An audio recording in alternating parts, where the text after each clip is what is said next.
ಭಾಗದ ಜನರ ಭಾಳ ವರ್ಷಗಳ ಆಸೆ. ನಾನು ಕಳೆದ ಬಾರಿ ಶಾಸಕನಾಗಿದ್ದಾಗ ಒಂದಷ್ಟು ಪ್ರಯತ್ನ ಮಾಡಿ ರಸ್ತೆಗಳ ಅಭಿವೃದ್ಧಿ, ಊರಿನ ಅಭಿವೃದ್ಧಿ ಬಗ್ಗೆ ಒಂದಷ್ಟು ಮಾಡಿದ್ದು. ಇವತ್ತು ಈ ಭಾಗಕ್ಕೆ ಮುಖ್ಯವಾಗಿ ಬೇಕಾದಂಥ ರಸ್ತೆಗಳ ಅಭಿವೃದ್ಧಿ ಆಗಲೇಬೇಕಾಗಿತ್ತು. ಅದು ಕುಂಠಿತಗೊಂಡಿತ್ತು. ಇವತ್ತು ಅದಕ್ಕೆಲ್ಲ ಪೂರ್ಣ ಪ್ರಮಾಣದಲ್ಲಿ ಚಾಲನೆ ಕೊಟ್ಟು ಸುಮಾರು ಒಂದು 10 ಕೋಟಿ ವೆಚ್ಚದಲ್ಲಿ ಈ ಊರಿಗೆ ಚಿಕ್ಕಂಕನಹಳ್ಳಿ ಮತ್ತು ಚಿಕ್ಕಂಕನಹಳ್ಳಿ ಗ್ರಾಮ ಪಂಚಾಯತಿ ವ್ಯಾಪ್ತಿಗೆ ಬರ್ತಕ್ಕಂಥ ಎಲ್ಲ ರಸ್ತೆಗಳಿಗೆ 10 ಕೋಟಿ ವೆಚ್ಚದಲ್ಲಿ ಇವತ್ತು ಆ ಕಾರ್ಯಕ್ರಮವನ್ನು ರಸ್ತೆ ಏನು ಸ್ಟ್ರೆಂಥನ್ ಮಾಡಬೇಕು, ಮತ್ತೊಂದು ಮಾಡಬೇಕು, ಎಲ್ಲ ಡಾಂಬರೀಕರಣ ಮಾಡಬೇಕು, ಎಲ್ಲನೂ 10 ಕೋಟಿ ವೆಚ್ಚದಲ್ಲಿ ಇವತ್ತು ಮಾಡ್ತಾಯಿದ್ದೀವಿ. ಅದ್ರ ಜೊತೆಗೆ ಚಿಕ್ಕಂಕನಹಳ್ಳಿ ಗ್ರಾಮನ ಮಾದರಿ ಗ್ರಾಮದ ಅಂತೇಳಿ ತೆಗೆದುಕೊಂಡು ಇರ್ತಕ್ಕಂಥ ಊರಿರ್ತಕ್ಕಂಥ ಎಲ್ಲ ನಮ್ಮ ಹಳೆ ಕೇಬಲ್ಗಳು, ಹಳೆ ಕಂಡಕ್ಟರ್ಗಳು ಏನಿದೆ ಎಲ್ಲ ತೆಗೆದುಹಾಕಿ ರೀಕಂಡಕ್ಟರ್ ಮಾಡಿಸಿ ಹೊಸದಾಗಿ ಏನು ತಂತಿ ವೈರ್ಗಳೆಲ್ಲ ಹೋಗಿದ್ದು ಅವೆಲ್ಲ ತೆಗೆದುಹಾಕಿ ಹೊಸ ತಂತಿ ವೈರ್ಗಳನ್ನ ಹಾಕಿ AB ಕೇಬಲ್ ಅಂದರೆ ಎಲ್ಲಿ ಈ ಮನೆಗಳ ಹತ್ರ ಏನು ಬಂದಿದೆ ಈಗ ಅಲ್ಲೆಲ್ಲ ಇದೆ, ಅದು ಮತ್ತೆ ಶಾಕ್ ಹೊಡೆದು ಮತ್ತೊಂದು ಇದೊಂದು ಆಗಬೇಕು, ಎಲ್ಲ ಥರ ಆಗಬಾರ್ದು ಅಂತೇಳಿ ಅದೆಲ್ಲನೂ AB ಕೇಬಲ್ ಮಾಡಿಸೋದ್ರ ಮುಖಾಂತರ ಸುಮಾರು 50 ಲಕ್ಷಕ್ಕಿಂತ ಹೆಚ್ಚು ವೆಚ್ಚವನ್ನು ಇದೊಂದು ನನ್ನ ಏನು ಅಧ್ಯಕ್ಷರಾದ ಮೇಲೆ ನನಗೊಂದು ಅವಕಾಶ ಸಿಕ್ಕಿದೆಯೋ ಅದರಲ್ಲಿ ಈ ಗ್ರಾಮನ ಮಾದರಿ ಗ್ರಾಮ ಅಂತ ಮಾಡಬೇಕು ಅಂತೇಳಿ ನಮ್ಮಲ್ಲಿ ಒಂದು ಪ್ರೋಗ್ರಾಮ್ ಇದೆ. ಮಾದರಿ ಗ್ರಾಮ ಅಂತೇಳಿ ಒಂದು ಊರಿಗೆ 50 ಲಕ್ಷ ರೂಪಾಯಿ ದುಡ್ಡು ಕೊಡ್ತೀವಿ, ಕೇಬಲ್ಲು ಮತ್ತು ಇವೆಲ್ಲ ಕಂಡಕ್ಟರ್ಗಳ ಬದಲಾಯಿಸೋಕ್ಕೆ. ಆ ಥರ ಇದನ್ನು 50 ಲಕ್ಷ ರೂಪಾಯಿ ಅದನ್ನು ಮತ್ತು ಈ ಗ್ರಾಮದ ಸುತ್ತಮುತ್ತ ಇರ್ತಕ್ಕಂಥ ಉತ್ತರಮ್ಮ ದೇವಸ್ಥಾನದ ರಸ್ತೆ, ತರೀಪುರಕ್ಕೆ ಹೋಗೋದು ರಸ್ತೆ, ಈ ಗ್ರಾಮ ಸುತ್ತ ಬರ್ತಕ್ಕಂಥ ರಸ್ತೆಗಳು, ಊರಿನ ಒಳಗಡೆ ಇರ್ತಕ್ಕಂಥ ರಸ್ತೆ ಎಲ್ಲವನ್ನು ಸೇರಿಸಿ 10 ಕೋಟಿಗಿಂತ ಹೆಚ್ಚು ವೆಚ್ಚದಲ್ಲಿ ಇದೊಂದು ಗ್ರಾಮ ಪಂಚಾಯತಿ ವ್ಯಾಪ್ತಿಯಲ್ಲಿ ಇವತ್ತು ಚಾಲನೆಯನ್ನು ಕೊಟ್ಟಿದೆ. ಸರ್, ಪಿ ಹೊಸಳ್ಳಿ ಗ್ರಾಮದಲ್ಲಿ ವೈಭವಯುತ ಕಾರ್ಯಕ್ರಮ ಮಾಡಿ ತಮಗೆ ಬೆಳ್ಳಿ ಕಿರೀಟ ಧಾರಣೆ ಮಾಡಿದ್ರು. ಅಲ್ಲೇನಾದರೂ ಯಾರಾದರೂ ಜಿಲ್ಲಾ ಪಂಚಾಯತಿ, ತಾಲೂಕು ಪಂಚಾಯತಿ ಅಭ್ಯರ್ಥಿಗಳನ್ನ ಏನಾದರೂ ಘೋಷಣೆ ಮಾಡ್ತೀರಾ ಸರ್? ಯಾವುದಿಲ್ಲ, ಆ ಥರದ್ದು ಯಾವುದು ಈಗ ಸದ್ಯದಲ್ಲಿ ಯೋಚನೆ ಇಲ್ಲ. ಅದು ಆ ಕಾಲ ಬಂದಾಗ ನೋಡ್ಕೋಣ. ಈಗ ಅದೆಲ್ಲ ಏನಿಲ್ಲ. ಸ್ವಚ್ಛತೆ ಇಲ್ಲ ಅಂದ್ಬಿಟ್ಟು ಇಲ್ಲಿ ಕಂಪ್ಲೇಂಟ್ ಬರ್ತಾ ಇದೆ. ಅಂದರೆ ತುಂಬ ಲೇಬರ್ಗಳು ಕೊರತೆ ಇದೆ ಇಲ್ಲಿ. ಹಂಗಾಗಿ ಇಲ್ಲಿ ಒಂದು ಏನಪ್ಪ ಅಂತ ಹೇಳಿದ್ರೆ ಒಳ್ಳೆ ಪಂಚಾಯತಿ, ದುಡ್ಡು ಹಣಕಾಸು ಬರ್ತದೆ. ಗ್ರಾಮ ಪಂಚಾಯತಿ ನಮ್ಮ PDO ಜೊತೆ ಮಾತಾಡಿ ಆ ಥರದ್ದು ಯಾವುದೋ ದೂರುಗಳು ಬರ್ದಂಗೆ ನೋಡ್ಕೊಳ್ಳೋಕ್ಕೆ ಹೇಳ್ತೀವಿ. ಸರ್, ಸರ್ಕಾರದ ಜಾತಿ ಗಣತಿಯನ್ನು ಒಪ್ಕೋತೀರಾ ಸರ್ ನೀವು ಒಕ್ಕಲಿಗ ಶಾಸಕರಾಗಿ? ಈಗ ಜಾತಿ ಗಣತಿ 10 ವರ್ಷಗಳ ಹಿಂದೆ ಆಗಿರ್ತಕ್ಕಂಥದ್ದು, ಅದು ಈಗ ಎಷ್ಟು ಪ್ರಸ್ತುತ ಅನ್ನುವಂಥದ್ದು ಪ್ರಶ್ನೆ ಎಲ್ಲರ ಮುಂದೆ ಇದೆ. ಎಲ್ಲ ಒಕ್ಕಲಿಗರಲ್ಲಿರ್ಬೋದು, ಲಿಂಗಾಯತರಲ್ಲಿರ್ಬೋದು, ಕುರುಬರು ಜಾತಿಯಲ್ಲಿರ್ಬೋದು, ಬ್ಯಾಕ್ವರ್ಡ್ ಕ್ಲಾಸಲ್ಲಿರ್ಬೋದು, ಹರಿಜನ ಗಿರಿಜನದಲ್ಲಿರ್ಬೋದು, ಲೆಫ್ಟಲ್ಲಿರ್ಬೋದು, ರೈಟಲ್ಲಿರ್ಬೋದು, ಆಚಾರರು ಆಗಸರು, ಏನು ಸಣ್ಣ ಪುಟ್ಟ ಜಾತಿಗಳೆಲ್ಲ ಇರೋದು ಅವ್ರದ್ದೇ ಆದಂಥ ಭಾವನೆಗಳನ್ನ ಹೇಳ್ತಾ ಇದ್ದಾರೆ. 10 ವರ್ಷದಿಂದ ಮಾಡಿರ್ತಕ್ಕಂಥದ್ದು ಅವತ್ತು ವೈಜ್ಞಾನಿಕವಾಗಿ ಮಾಡಿದರು. 10 ವರ್ಷದಿಂದ ಇಲ್ಲಿ ತನಕ ಆಗಿರ್ತಕ್ಕಂಥದ್ದು ನಾವು ಇಂಪ್ಲಿಮೆಂಟ್ ಮಾಡೋಕ್ಕೆ ಹೋದಾಗ ಎಲ್ಲರನ್ನೂ ಸರಿದೂಗಿಸ್ಕೊಂಡು ಹೋಗ್ಬೇಕಲ್ಲ.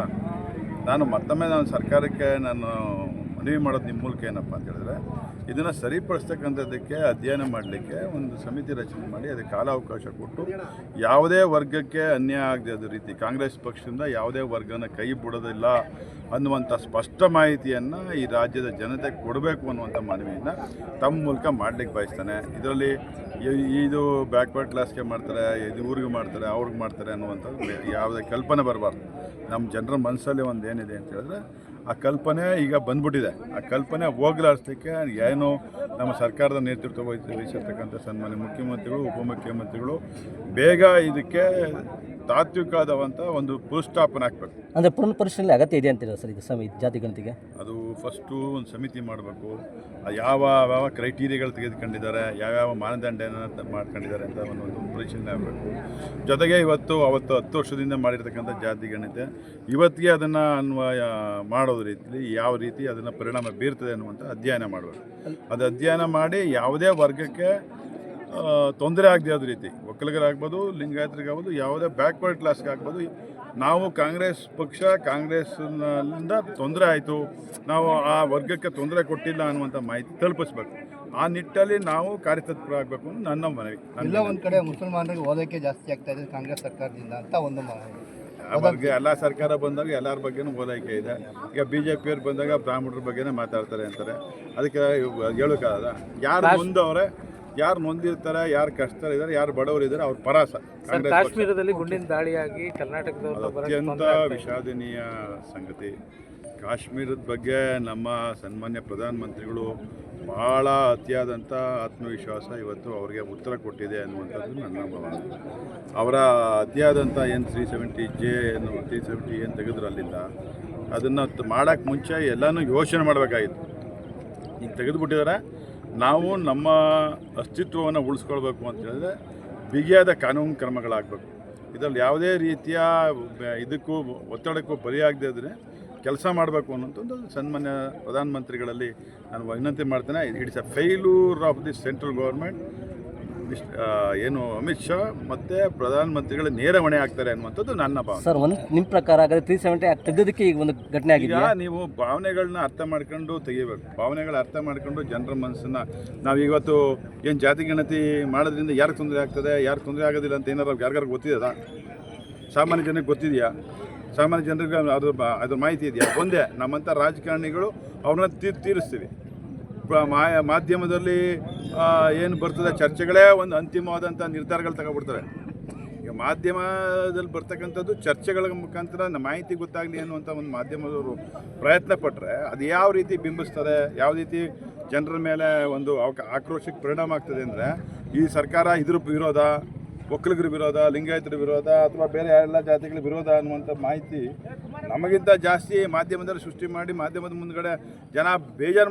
ಏನು ನಾವು ಮಾಡ್ತೀವಿ, ನಾವೊಂದು ಕೆಲಸ ಮಾಡೋಕ್ಕೆ ಮುಂಚೆ ಆ ಕಾಲವನ್ನು ಪಕ್ವ ಮಾಡ್ಕೋಬೇಕು. ನಾವು ಫೀಲ್ಡಲ್ಲಿ ಅಭ್ಯಾಸ ಮಾಡಬೇಕು. ಏನು ಗ್ರೌಂಡ್ ರಿಯಾಲಿಟಿಯನ್ನು ನಾವು ತೆಗೆದುಕೊಂಡು ಮಾಡಬೇಕು. ಇವತ್ತು ಅದನ್ನು ಮಾಡದೇ ಇದ್ದಕ್ಕೆ ಇವತ್ತು ಕಾಶ್ಮೀರದಲ್ಲಿ ಇವೆಲ್ಲ ಆಯ್ತಾ ಇದೆ. ಇದೆಲ್ಲ ನೇರ ಹೊಣೆ ಪ್ರಧಾನಮಂತ್ರಿಗಳು, ಗೃಹ ಮಂತ್ರಿಗಳು ಅಂತ ಹೇಳಲಿಕ್ಕೆ ಎಲ್ಲ ಸರ್ಕಾರ ಎಲ್ಲ ಕ್ರಮ ಕೈಗೊಂಡಿದೆ. ಅದಕ್ಕೆ ಏನು ಬೇಕು ಸರ್ಕಾರ ನಿಟ್ಟಿನಲ್ಲಿ ಕೆಲಸ ಮಾಡ್ತಾ ಇದೆ. ಆ ಪ್ರವಾಸಿಗರು ತರೋದೇ ಅಲ್ಲ, ಆ ಕುಟುಂಬಕ್ಕೆ ನಾವು ಶಕ್ತಿಯನ್ನು ತುಂಬತಕ್ಕಂಥ ಕೆಲಸ ಸನ್ಮಾನ್ಯ ಮುಖ್ಯಮಂತ್ರಿಗಳು, ಉಪಮುಖ್ಯಮಂತ್ರಿಗಳು ಮಾಡ್ತಾರೆ. ಕಾಂಗ್ರೆಸ್ ಪಕ್ಷದ ಸರ್ಕಾರ, ನೇತೃತ್ವ ಸರ್ಕಾರ ಮಾಡ್ತದೆ. ಎಲ್ಲ ವರ್ಗದ ಜನರ ತೊಂದರೆಗಳಿಗೆ ಅವರ ಕೂಗಿಗೆ ಧ್ವನಿಯಾಗಿ ನಿಲ್ತದೆ ಅನ್ನುವಂಥ ಮಾತನ್ನು ಈ ಸಂದರ್ಭ. ಸರ್, ಕಾಶ್ಮೀರದ ಘಟನೆಯಲ್ಲಿ ಉಗ್ರವಾದಿಗಳು ಕೈವಾಡ ಇರೋದು, ಆದರೆ ನೀವು ಹೇಳ್ತಿರೋದೇನೆಂದರೆ ಪ್ರತ್ಯೇಕವಾದಿಗಳನ್ನ ಇದು ಹೇಳ್ತಿದ್ರೆ, ಆಗ ನೀವು ಉಗ್ರವಾದನ ಬೆಂಬಲಿಸ್ತೀರಾ ಸರ್? ನಾವು ಉಗ್ರವಾದ ಪ್ರತ್ಯೇಕವಾದ ಅಂತ ನಾನು ಏನು ಅನಾಲಿಸ್ ಮಾಡಿದ್ದೇವೆ? ಅಲ್ಲ ಸರ್, ನೀವು ಹೇಳೋದು ಘಟನೆಗೆ ಆಗಿ 370 ಆ್ಯಕ್ಟ್ ತೆಗೆದು ಆ ಕಾರಣಕ್ಕೆ ಅಂತ ಹೇಳಿದ್ರೆ ನೀವು ಅನಲೈಸ್ ಮಾಡಿದ್ದೇವೆ. ಮಾಧ್ಯಮದಲ್ಲಿ ಅನಲೈಸ್ ಮಾಡಿದ್ದೀರಾ? ನಿಮಗೆ ತೊಂದರೆ ಮಾಧ್ಯಮಕ್ಕೆ ತೊಂದರೆ ಆಗದಾಗ ಮಾತ್ರ ಎಲ್ಲ ಅಪ್ಲೈ ಆಯ್ತದೆ. ಮಾಧ್ಯಮದಲ್ಲಿ ಏನೋ ತೊಂದರೆ ಆಗಲಿಲ್ಲ ಅಂದರೆ ಎಲ್ಲ ಸರಿ ಹೋಗ್ಬಿಡ್ತದ? ಅಲ್ಲ, ನಿಮ್ಮ ಲೆಕ್ಕದಲ್ಲಿ ನಿನ್ನ ಲೆಕ್ಕಕ್ಕೆ ತಗೊಳ್ಳೋಣ. ಮಾಧ್ಯಮಕ್ಕೆ ತೊಂದರೆ ಆದರೆ ಎಲ್ಲ ತಪ್ಪು. ಮಾಧ್ಯಮಕ್ಕೆ ಏನೋ ತೊಂದರೆ ಆಗಲಿಲ್ಲ ಅಂದರೆ ಎಲ್ಲ ಸರಿನಾ? ಕಾಮನ್ ಮ್ಯಾನ್ ಬೇಕಾದ್ರೆ ಸಾಯ್ಬೋದು. ಕಾಮನ್ ಮ್ಯಾನು ಬಡವ ಸಾಯ್ಬೋದು. ಬಡವ ಸಾಯಕ್ಕೆ ನೀವು ಮಾಧ್ಯಮದವ್ರು ಒಪ್ಕೋತೀರಾ? ಎಲ್ಲ ನೋಡಿ, ಇವತ್ತು ಏನಾದ್ರು ಕಾಶ್ಮೀರದಲ್ಲಿ ಒಂದು ಅಹಿತಕರ ಘಟನೆ ಆಗ್ತದೆ ಅಂದರೆ ನೇರವಾಗಿ BJP ಸರ್ಕಾರದ ಹೊಣೆ. Okay, thank you sir.